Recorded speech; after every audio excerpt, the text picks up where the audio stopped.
नीरज सिंह हत्याकांड में कोर्ट ने सुनाया बड़ा फैसला, संजीव सिंह समेत 10 आरोपियों को बरी। धनबाद के बहुचर्चित नीरज सिंह हत्याकांड में बुधवार 27 अगस्त 2025 को कोर्ट ने फैसला सुना दिया। नगर निगम के पूर्व डिप्टी मेयर नीरज सिंह समेत 4 लोगों की हत्या के मामले में झरिया के पूर्व विधायक संजीव सिंह, संजय सिंह, जैनेन्द्र सिंह उर्फ पिंटू सिंह, डब्लू मिश्रा, विनोद सिंह, सागर सिंह उर्फ शिबू, चंदन सिंह, कुलान अली, पंकज सिंह और रघुवीर धनंजय उर्फ धनंजय सहित सभी 10 आरोपी बरी कर दिए गए। कोर्ट ने विशेष न्यायाधीश जिला एवं सत्र न्यायाधीश 16 MP कोर्ट दुष्यंत चंद्र अवस्थी की अदालत में सभी आरोपियों को दोषमुक्त किया। कोर्ट ने यह स्पष्ट किया कि जांच और सुनवाई के दौरान सबूत और गवाहियों के आधार पर आरोपियों पर अपराध सिद्ध नहीं हो पाया। इस हत्याकांड में कुल 11 आरोपियों में से 10 पर फैसला आया है। आरोपियों में से 3 जेल में न्यायिक हिरासत में बंद थे। विनोद कुमार सिंह धनबाद जेल, सागर सिंह उर्फ शिबू कोदरमा जेल और चंदन सिंह पलामू जेल, जबकि बाकी 7 आरोपियों को पहले ही जमानत मिल चुकी थी। जेल में बंद आरोपियों को वीडियो कॉन्फ्रेंसिंग के जरिए पेश किया गया। नीरज सिंह हत्याकांड 21 मार्च 2017 को सरायरला थाना क्षेत्र के स्टील गेट में हुआ था। उस दिन पूर्व डिप्टी मेयर नीरज सिंह के वाहन पर अंधाधुंध गोलियां बरसाई गईं, जिसमें नीरज सिंह सहित 4 लोगों की मौत हो गई थी। इस मामले की लंबी कानूनी लड़ाई में अभियोजन पक्ष ने सबूत, आरोपियों के बयान और बचाव पक्ष के गवाहों की गवाही समेत कुल 408 सुनवाई तिथियों पर मुकदमा चला। अंतिम बहस 13 अगस्त 2025 को पूरी हुई और आज कोर्ट ने सभी आरोपियों को बरी कर दिया। इस फैसले से धनबाद और झारखंड की राजनीति में हलचल मची हुई है। इस फैसले के बाद धनबाद में सुरक्षा व्यवस्था सख्त थी। कोर्ट मार्ग से DRM चौक तक निषेधाज्ञा लगाई गई थी। पुलिस ने पूरे कोर्ट परिसर और आसपास की सड़कों पर चप्पे चप्पे पर पहरा तैनात किया था। कोर्ट में केवल मामले से जुड़े वकील और आरोपी ही प्रवेश कर सके।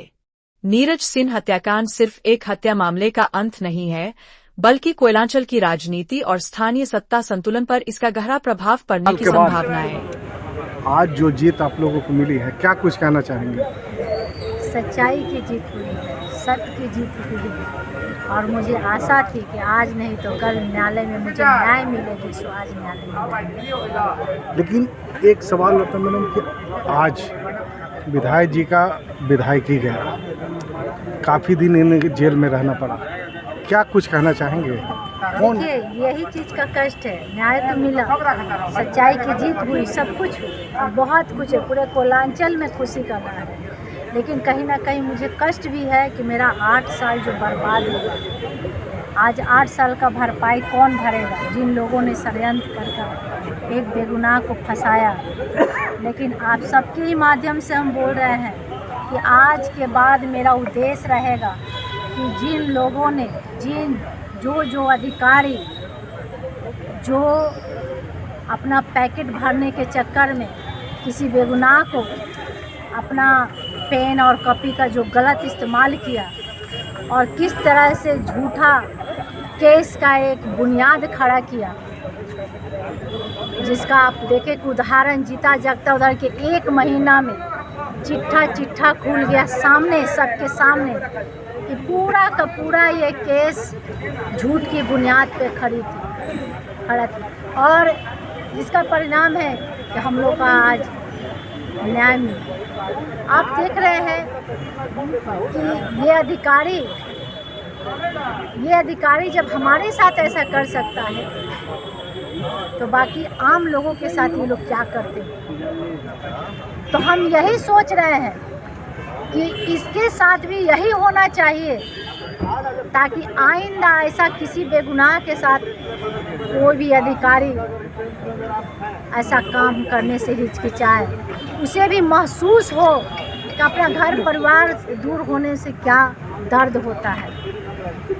आज उसे अगर हम बकस देंगे तो आज कोई फिर किसी बेगुनाह पे वो लोग अपना पैकेट भरने के चक्कर में वही काम करेगा, फिर से वही गलत इस्तेमाल कॉपी का करेगा। तो मेरा आज के बाद वही उद्देश्य रहेगा। मेरा 8 साल तो रिटर्न दे नहीं सकता ना, तो हम तो उस जगह पर उसको पहुंचाएंगे ताकि उसको महसूस हो, और 8 साल का हिसाब उस अधिकारियों से ज़रूर लेंगे।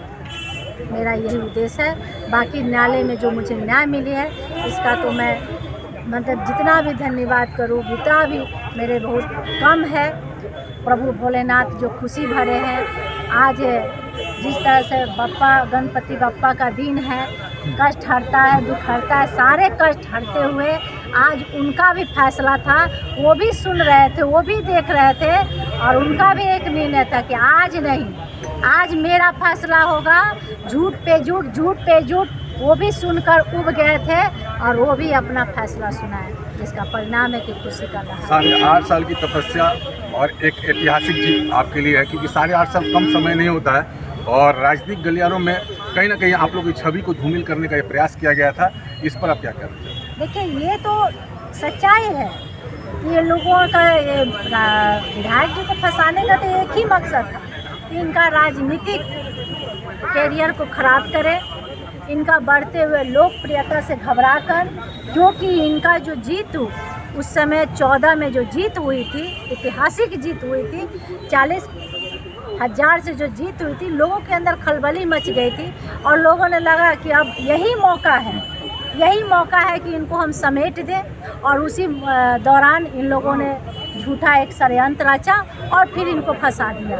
और जिस तरह से देखे, जिसको आप देखिए कि एक भी इस केस के अलावा आप इतिहास में पन्ना खोल कर देख लीजिए, एक चींटी का भी मारने का कोई केस नहीं होगा। आज हम पूरे दावे के, लेकिन जो लोग किया है उस पर हजारों केस है और वो भी बड़ा से बड़ा केस है और उन लोगों जैसा भगोड़ा नहीं है ये विधायक। तो आत्मसमर्पण, जैसे तैसे आप जैसे चाहे जांच कर सके, हम लोग उस तरह से खुलाम चेतावनी के रूप में दिए थे, यहाँ तक कि सीबीआई जांच तक मांगे।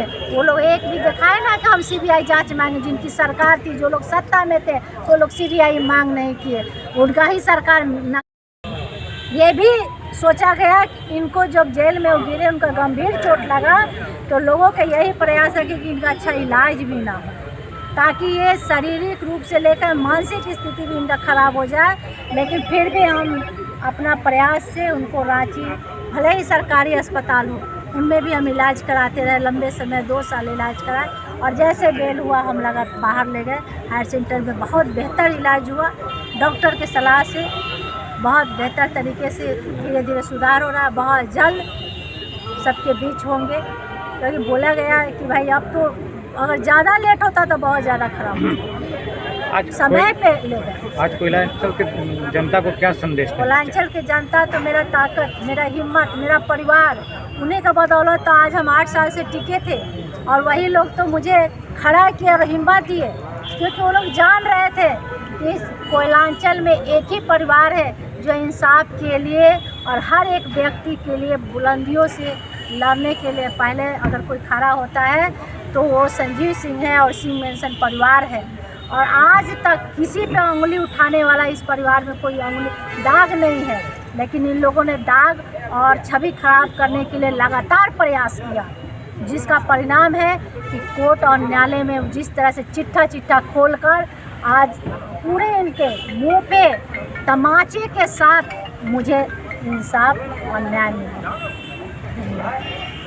होती है ये तो सुना था, लोग कहते हैं कि देर से आती है लेकिन सही रूप में डिसीजन आता है। ये ऐतिहासिक जीत है, इस पर आप क्या कहना चाहते हैं? कि 8.5 साल जो कारागार में जो संजीव सिंह बंद थे, इनके परिवार 8.5 साल से जो इस समस्या से जो जूझ रहे थे और कहीं ना कहीं रागिनी सिंह जी का बड़ा योगदान है, क्योंकि एक घर से निकल के राजनीतिक गलियारों में आना और ऐसे ऐसे लोगों के बीच में जाकर और राजनीति में अपने कदम को बढ़ाना कितना सराहनीय काम है। देखिए, आप सभी जानते हैं जदोधर्म का जहाँ धर्म होता है वहाँ विजयी होता है आदमी, और अगर ये दोषी होते तो न्यायालय दूध का दूध पानी का पानी करता।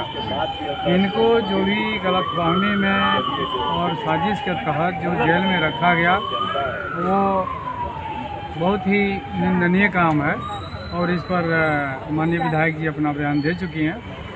और ये लोग कितने संकट को झेल करके आज ये खुशी की लहर दौड़ी है, ये भगवान जानता है, सभी जनता जानता है। धन्यवाद। देखिए, हम लोगों के लिए तो बहुत ही राहत की खबर है, लेकिन राहत के साथ साथ ये उन लोगों को एक जवाब भी है जिन्होंने गलत आरोप लगा करके हमारे बड़े भाई को इस केस में फंसाया। और मैं क्या कहूँ, मेरे पास शब्द नहीं है, बस मैं इतना ही कहना चाहता हूँ कि 8.5 वर्षों के बाद इस केस का फैसला आया है और 8.5 वर्षों तक हमारे बड़े भाई लगातार जेल में रहे। तो मैं इतना जानना चाहूँगा लोगों से, या मैं इतना पूछना चाहूँगा कि लोग इंसाफ तो मांग रहे थे, लेकिन हमारे बड़े भाई जो 8.5 वर्षों तक जेल में रहे और उनके स्वास्थ्य पर बहुत बड़ा असर पड़ा। उनके वे 8.5 साल और उनका वो स्वास्थ्य और जिस मानसिक तनाव से वे गुजरे, हमारा परिवार गुजरा, ये कौन वापस करेगा? इसका इंसाफ।